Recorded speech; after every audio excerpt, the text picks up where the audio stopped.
Bas tiba-tiba brake kosong. Tekan brake tak jadi apa dah. Sebab tu nampak laju. Bukan nak laju tapi bas tengah turun bukit. Kawai Alhamdulillah ada di Hospital Taiping.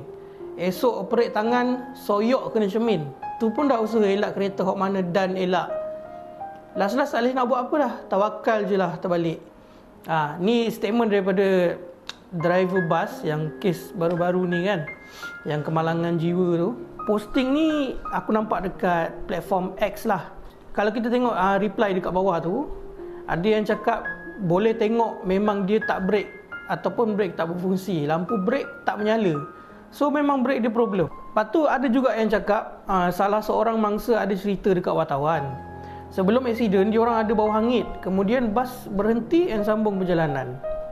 Tak lama lepas tu terus aksiden. Ada betulnya lah apa yang driver bas tu cakap. Brake dia tak berfungsi dengan baik. Selalunya kenderaan berat ni problem dia itulah kan. Aku malas nak komen lebih. Kalau aku komen lebih nanti dia suruh aku bawa bas pula kan. So itulah, walaupun dah banyak kali terjadi dan masih lagi terjadi sampai hari ini. Aku pun tak boleh nak salahkan mana-mana pihak lah, sebab mungkin ini dah ajal diorang. Dah tertulis lah, Tuhan dah tetapkan ajalnya macam ini. Kita pun tak boleh nak lari lah daripada ajal kan.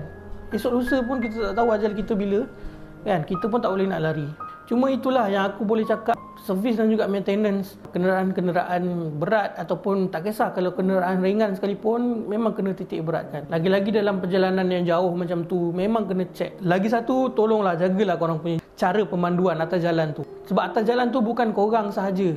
Ada banyak lagi nyawa kat atas jalan raya tu. So jangan sampai disebabkan angkara korang yang tak berhati-hati dekat atas jalan raya ni, korang babitkan orang lain juga. Banyak nyawa kat atas jalan raya tu tau. So tolonglah, janganlah nak laju-laju sangat. Jalan Malaysia ni apalah sangat kan. Kau nak laju-laju, kau laju sikit depan sana dah jam dah. Betul tak? Kan? Baru-baru ni pun kita tengok bukan kes driver bus ni je, banyak lagi kes kemalangan dekat luar sana tu. Tolonglah berhati-hati kat jalan raya. Kat jalan raya tu ada orang-orang yang tersayang sedang menanti kepulangan diorang. Tapi jangan disebabkan korang, nyawa orang lain melayang. Okey, itulah sedikit pesanan daripada saya mewakili Coffee Star. Jadi saya nak mengucapkan salam takziah kepada ahli-ahli keluarga pelajar-pelajar opsi yang terlibat tu. Semoga anda cekal menghadapi ujian ni. Dan kami dari Coffee Star pun mendoakan supaya mereka ditempatkan di kalangan orang-orang yang beriman dan beramal soleh, insya-Allah. Okey, terima kasih. Bismillahirrahmanirrahim. Alhamdulillahi rabbil alamin.